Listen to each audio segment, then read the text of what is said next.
Okay, hello everybody for this month's Fearless Fridays. I'm here with Jeremy Lovelace, all the way from Rio de Janeiro over in Brazil. So, Jeremy, why don't you start by telling us a little bit about how you started out after university and what you've ended up doing now? So when I was at university in my last year, I decided that I wanted to learn Spanish, and so uh, I threw myself at extracurricular Spanish classes, and I sort of evolved quite quickly into wanting to teach English as a foreign language in Spain straight out of the gate. So as soon as I finished my bachelor's degree, I went to Spain and I qualified as an English TEFL teacher, doing the Cambridge qualification, and I worked in Spain for a year. And then towards the end of that year, I think I got a little bit disenfranchised with the idea of being really a jobber. I was freelancing as an English teacher, and there wasn't that much money in it. And as much as I enjoyed the lifestyle, I did have I was conscientious enough to think I owed it to myself and to my parents to go back to the UK and get a proper job. And I worked in the financial services industry for 6 years. That took me to New York, where I was working on Wall Street. And then I lost my job in 2008 during the crisis.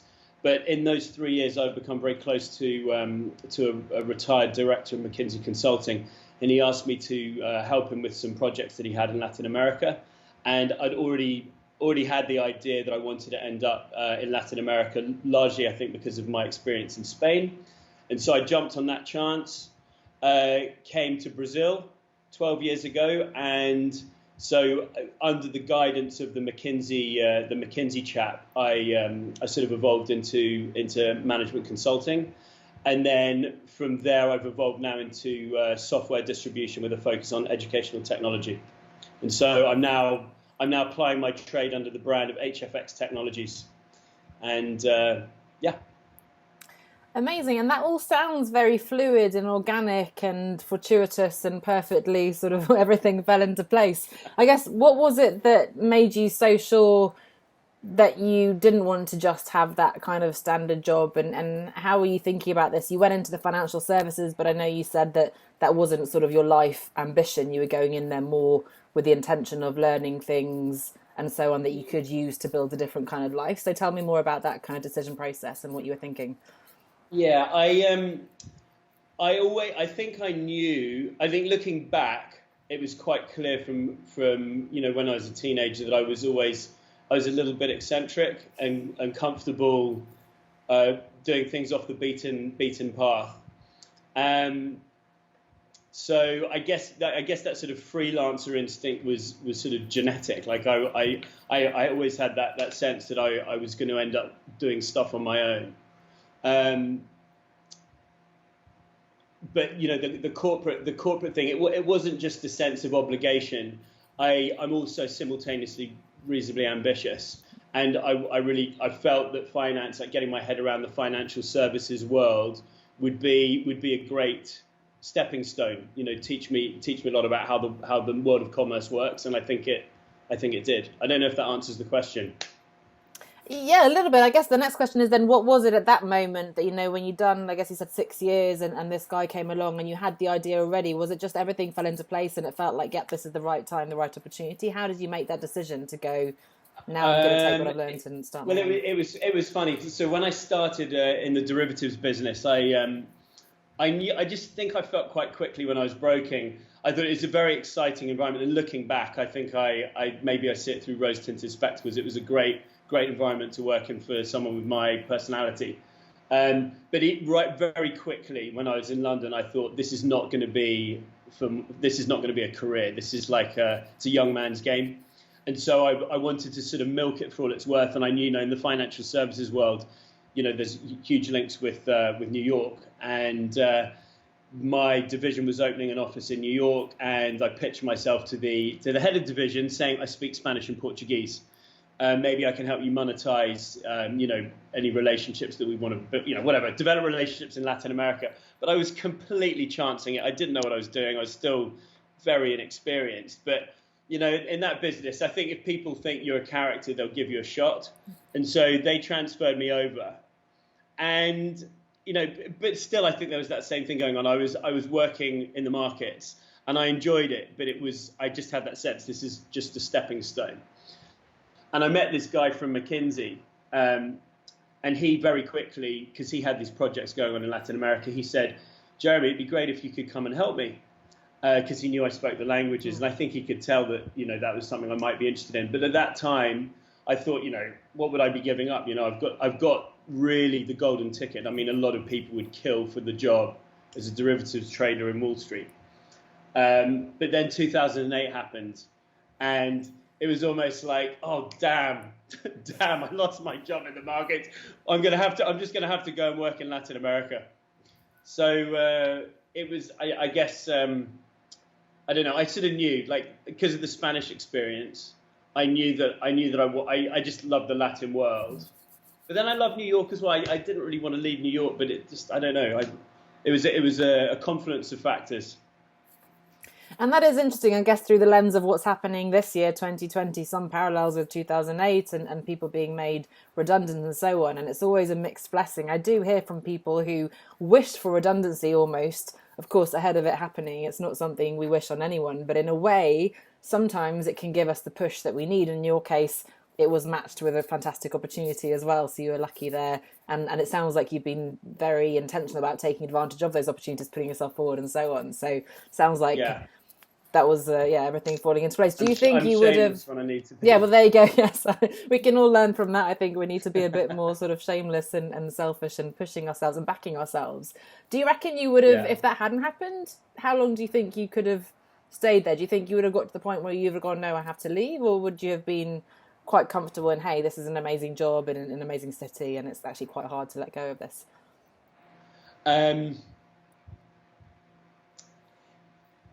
I guess I'm a little bit. I think there's an inevitability to opportunities coming up when you're like me. 3 years in one place is a long time. Is a long time for me. And the sort of psychic energy starts building up. Like you are looking, even if you're looking subconsciously, and then you start to see things that you wouldn't otherwise see. I think a lot of these things, like my philosophy is that the opportunities come when you're ready for them. They just do. The universe sort of works like that. If you want something and you're meant and you have a genuine calling to something, the doors start to open.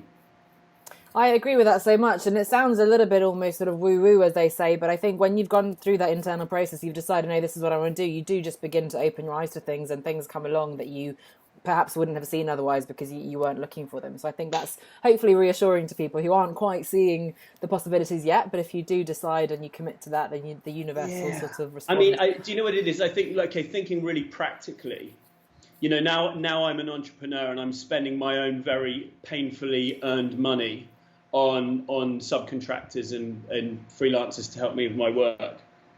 I know how important it is for me to work with people who have a sense of calling for what they do. I do not want to work for someone who's just turning it in for a paycheck. I don't want to. I don't care what they're doing. They could be on on $10 an hour working in Bangladesh or something. I want to know that they're committed to their profession, and I think that's just true. That's just true for everyone. So if you're not happy where you are, it's you have a duty to the market to find something that you're going to be happy doing. And then the market. I'm like an Adam Smith capitalist. I think the market rewards that. Mm-hmm. And I guess that moment, 2008, thinking about it, is actually quite some time ago. So what were the twists and turns since then? Have you had any kind of challenges, I guess? What have been the difficult decisions along the way? Have you ever been tempted back into a full-time job? Sort of what's been the process since then? I think the hardest thing is on a risk-adjusted basis, you make more money in corporate. In big corporate, you make more money. Unless you have, unless you are a brilliant entrepreneurial technician and you've spotted a gap in the market and you're going to pounce on it and capitalize it. Generally speaking, you're going to make less money doing this. And I think the hardest thing is peer pressure. It's like when you see people that you might not, you might think, well, look, I've got all the skills that they have, I've got the brains that they have, and they're like living in like penthouses in, you know, big cities, and you know they've got that lifestyle. Sometimes it makes you think, oh, what am I doing? So I think that is a challenge. But one of the blessings I think of living in a foreign country is that you are slightly isolated from peer pressure. So I guess that hasn't been such a problem for me. I think the second challenge has been maturing away from, you know, when I was young, I was just a lifestyle player. I just wanted to live. I just basically wanted to live on a beach. Let's not muck around. That's how it all started. But I think over time, as I've matured commercially, I've realised, you know, how important it is not just to the people I work with, but also for my own satisfaction, how important it is to become entrepreneurial and really think, what does the market want? And that's, you know, developing that takes work. You know, I did an MBA, and that was an important part of growing up as well. So there's a bit of that shift of, hey, I want to be my own boss and live on a beach and travel and stuff, to actually, hang on a second, I'm an entrepreneur and I'm validating the product market fit and all these things. Yeah. That mindset flies when you're in your 20s, but when you're in your 40s, it's a little bit Peter Pan. Well, I still know some people like that, but I like the idea, and I agree there is a shift, even on a smaller scale, from when I quit my job, it was just me, what do I want, and my lifestyle and so on, whereas there is a bit of a sort of business lens that comes on, no, but what do the clients want, and what's the right process here and so on. So there is definitely a shift that happens. Yeah. And the financial piece is interesting. I mean, it's interesting to debate, I guess, where you earn the most money and so on. And you can decide, hey, money isn't important to me. But then, as you say, when everyone around you has the snazzy car and the penthouse and all this stuff, it can get harder. So removing yourself from that situation, at least your sort of comfortable bubble where everybody is in financial services and can afford to buy the expensive bottle of champagne or whatever it is, it's probably quite a good idea. So get away somewhere else. And then it comes back to that thing as well of, you know, once you start spending your own money on service providers, do you want to spend your money on the service provider who's doing their job because it allows them to work from the beach, or do you want to spend your money on the service provider that is doing it because they absolutely love what they're doing? You know, that's a real corrective. You know, and I think I speak with authority on this because I've been that guy who's like, well, I'm just living the dream. But ultimately, your clients, they want to know, like, he is in this for the distance. He's in this because this is his calling. He's got skin in the game, and this is his thing. So, yeah. That's a powerful perspective, and it's interesting to think about it that way. And I like to think both are possible, not sort of the extreme bumming around on the beach 4-hour work week kind of thing. But I like to think that we can really have that mission, but still have sort of the work-life balance, the time for our family, the lifestyle that we want. Have you found that in terms of, I guess you wanted to live on the beach. Are you still able to live on the beach? You're in Rio, so can you still reconcile those things? I don't know if this is appropriate for the interview, but, you know, am I living the dream? I get to work with my dog at my side, and that's just a win, isn't it? Absolutely. So, there are, I think you can definitely, if you're smart about it, you can do both. Like, there's that flexibility. It's just being the captain of one's own ship. Like, I think you definitely work harder if you work on your own. Like, there's absolutely no doubt. Like, you're never off. You don't, you know, even on a weekend, you're working. You don't really have holidays. You know, that it's very hard to set any boundaries. And if you do set boundaries, you are aware that you're sacrificing something every time you give yourself time off. I mean, there's a whole art to doing that.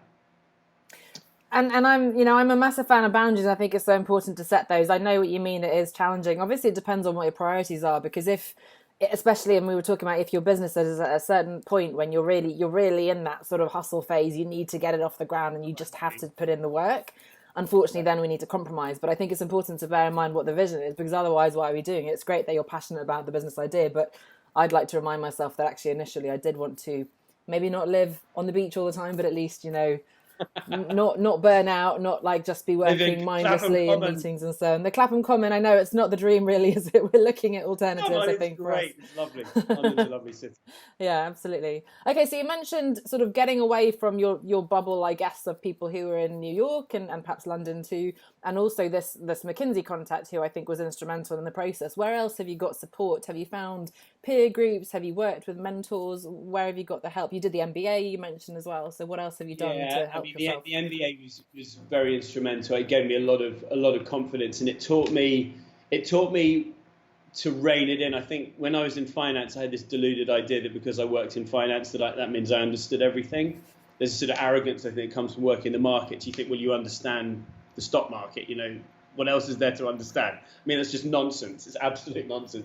But doing an MBA was great because I think it reined me in a bit, because it put me in the mix with a global peer group of very bright people, and it helped me to see, well, I'm clearly not good at this or that compared to my peers, but I'm clearly very good at this compared to them. So that gave me more confidence, I think, to do what I'm doing now, because I'm basically, so as a tech distributor, I'm really I'm basically broking technology.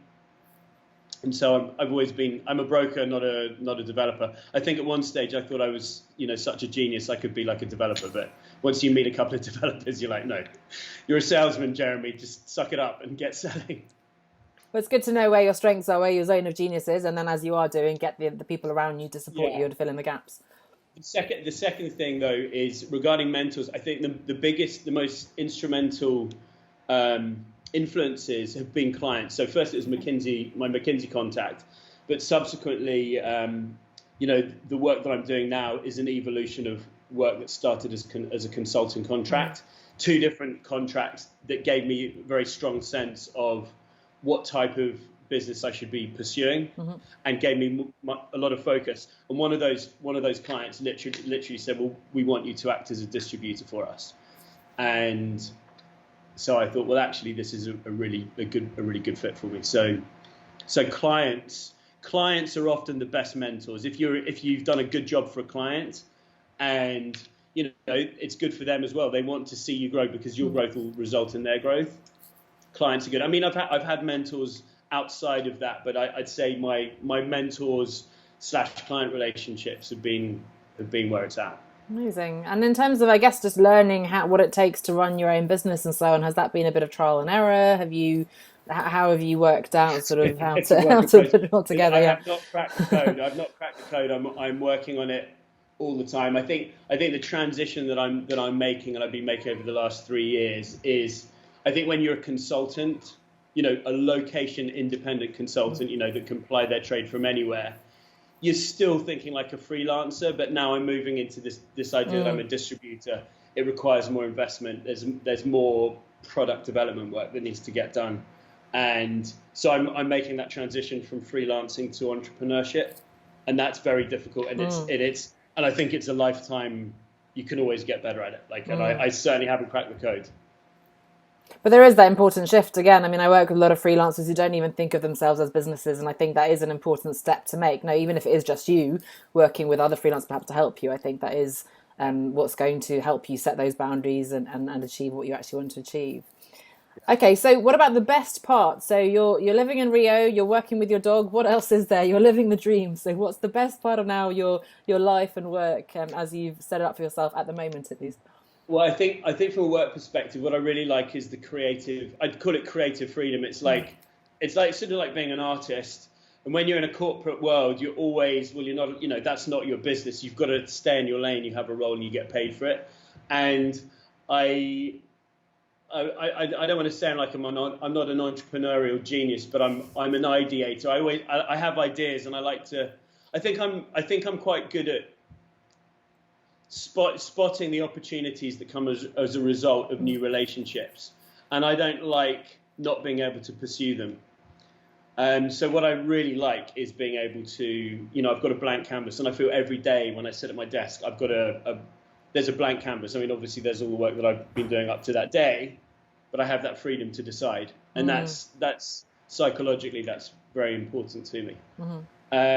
Another thing I really like about it is having skin in the game. Although I had share options in my old, when I worked in the brokerage firm, that's not really the same. It's like this is my baby, and I will live and die by its success. So that's a good feeling. And then from a lifestyle perspective, I've been very fortunate to have real geographic freedom for all of the last 12 years. So when I was working with the McKinsey guy, the work took me between Brazil, the US, and the UK. and to a large extent, I'm still operating between those three countries, and that's fantastic.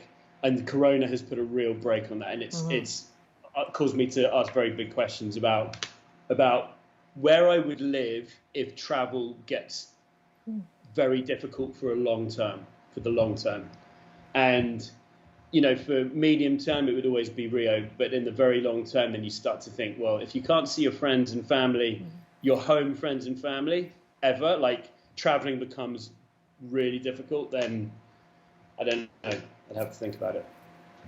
So what does that mean? Where are your friends and family? Would you consider moving back to England? What are you thinking? Yeah, I mean, if it was really problematic traveling, like if it was quarantine, if this 2-week quarantine getting into the UK, if that was a permanent feature, and we have to get like tagged and chipped in order to travel, like I'm going to start to think, why don't you just hole up in rural England and live your dream, Jeremy? Do it. There are beaches here too. Well, no, it's just because you got, when your parents, when still my mother's still alive, and you just there are other considerations. But I mean, certainly that would be a huge loss. I'm very invested in Brazil, but anyway. Let's hope that's not the case. Hopefully that it'll turn around. I mean, it's interesting because our generation hasn't really had those restrictions. We haven't been through the kind of world war that our grandparents went through, and I think we've been so privileged that it is a bit of a shock when you suddenly can't fly home or whatever that is. So hopefully it's a blip and it will all get resolved. But it is an interesting I think we should all thing go to and think live in about. Sweden. Well, funnily enough, now Sweden and Italy, which were causing all these problems initially, are a few countries that aren't on the list, at least as we're recording this interview. So definitely, I'm tempted by Sweden too. If I had to stay somewhere, I think that might be it. But I have to get my boyfriend to learn Swedish, which is not going so well right now. So that would be the opportunity there.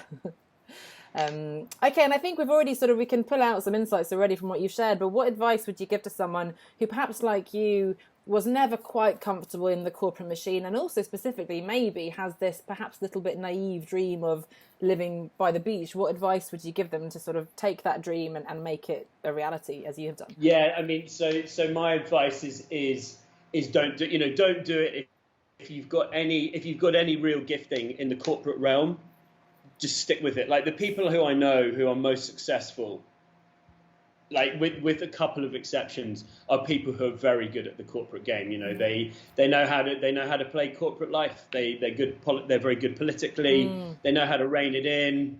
They're ambitious. Focus. There's some people who are going to play the ladder and they're going to play it well and they win. And those, if you are ambitious and you're materially ambitious as well, and you've got any gifting there, stick with it.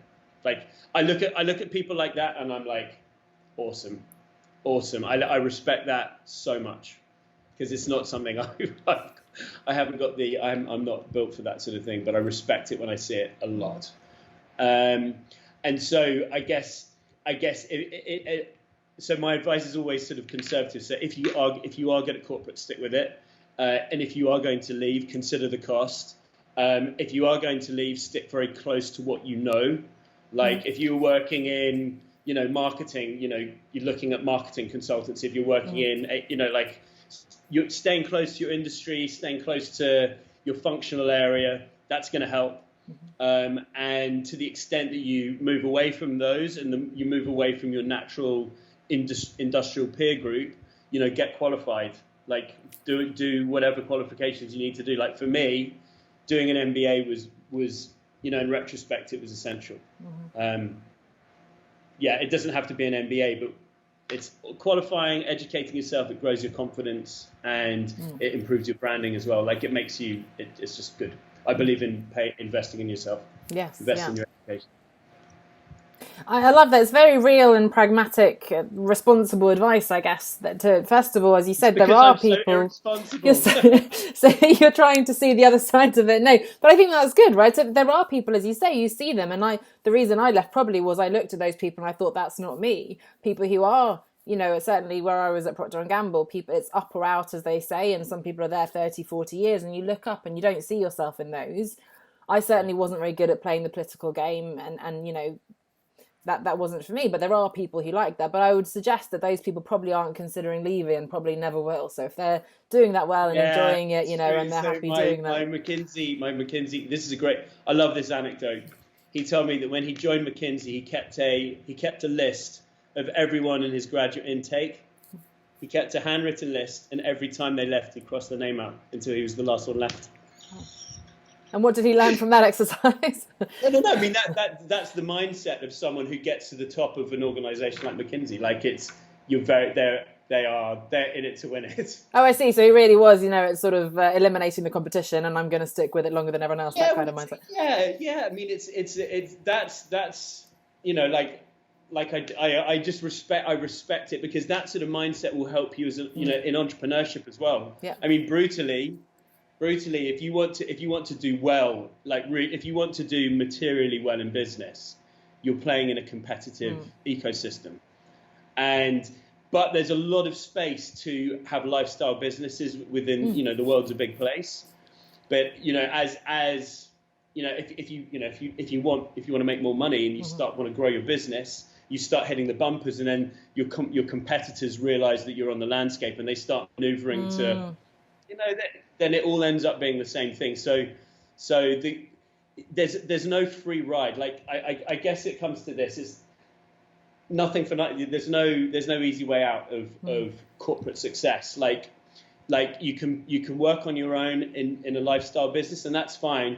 But the more ambitious you are, it ends up trending towards the same thing. The same mindset that would take you to the top of Procter and Gamble would be the same mindset of being a very, very successful entrepreneur. Really, I think that's ultimately it, and I can speak to this because I've always been this lifestyle person, but equally I've worked in finance. I've got the MBA, so I can see very clearly, what it takes. Because I feel that difference. Like I felt it, and I'm growing into what I need to in order to succeed. And I think the world channels us in one direction. A bit bleak. No, not bleak at all, but it does make me think, and I think there is that evolution. Again, I've gone through it too, and I think initially when my clients and I, when we leave our jobs, we're more in that lifestyle-y space. We just want a bit of freedom and flexibility and do meaningful work, and that's important because it's sort of a reaction against the restriction and the money and so on of the corporate world. But then, as you said, there probably will come a time when we mature, and certainly that's happened to me the last few years. Initially, it was I want to be a nomad and carefree. I don't want a team because I don't want anyone else relying on my income and so. Whereas now I begin to see the benefit. I'd like to have a videographer. I'd like to have other people supporting me in these things. I'd like to grow it. And, I see people wanting to maybe have an office and maybe take it further. And we are ambitious, smart, competent people. So probably that same mindset, as you said, that we have in corporate is going to be something we apply. Even if we start out with this kind of quite nice, easygoing lifestyle business, we might find ourselves very quickly getting quite ambitious. Because the mindset that whatever it was that got you into the doors of Procter and Gamble, they're seeing that thing.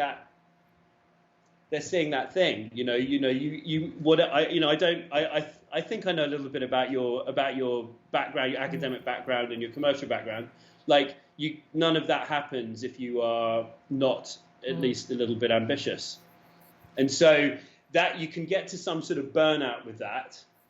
And then, but once you've recovered from your burnout, then that same ambition, I think it's hardwired, and eventually it kicks in again, and you're like, no, actually, it's time to start cranking again. And then you burn out again, and have a break. No. But that's what's important, and what I like about your story is I feel that you are very intentional about taking the work and then crafting the business and so on. And if you choose now to sort of drive your ambition in a certain direction, I think that's it. And same for me, but I'd still like to think again boundaries and I guess having the awareness, not getting to that point where perhaps you burned out before, and making sure that the clients I'm working with, exactly as you said, have a mission, you share their values and so on, right? So there's still a huge shift versus just doing the hamster wheel conveyor belt kind of thing, and having the creative freedom that you said, working with people who are sort of come alive with the work that you're doing and so on. I think there's still a difference, even if it can run out of control maybe, but I think it's important to remind yourself, and I always talk about defining success, and that definition can and will evolve over time. So by all means, if success becomes for you again kind of becoming a bit more competitive and climbing to the top of the entrepreneurial, competing with the likes of Elon Musk, by all means, if that's the direction in which you want to go. But to reassure you all out there, it's very possible still to have this nice lifestyle business, to earn enough to be comfortable, to still have time with your family and so on. So it's really about what you want, and just being aware, I think, being intentional about it so that it doesn't happen by mistake. And as you said, before you know it, you've recreated the cage that you were in before, just that this time you've created it yourself and sort of thrown away the key. I think that's an important reminder. Yeah, it's a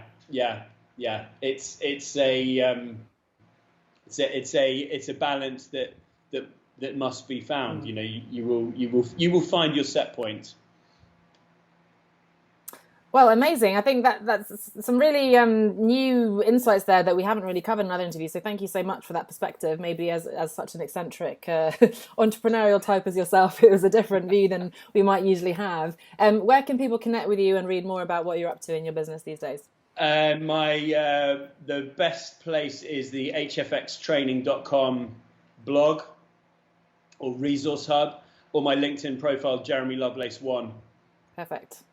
The one and only, and we'll make sure to link to those as well so that people can click through directly. Thank you so much, Jeremy, for taking time to talk to us, and I loved the perspective you shared. Thank you so much. Awesome. Take care. Have a great week, Anna. Thank you, you too.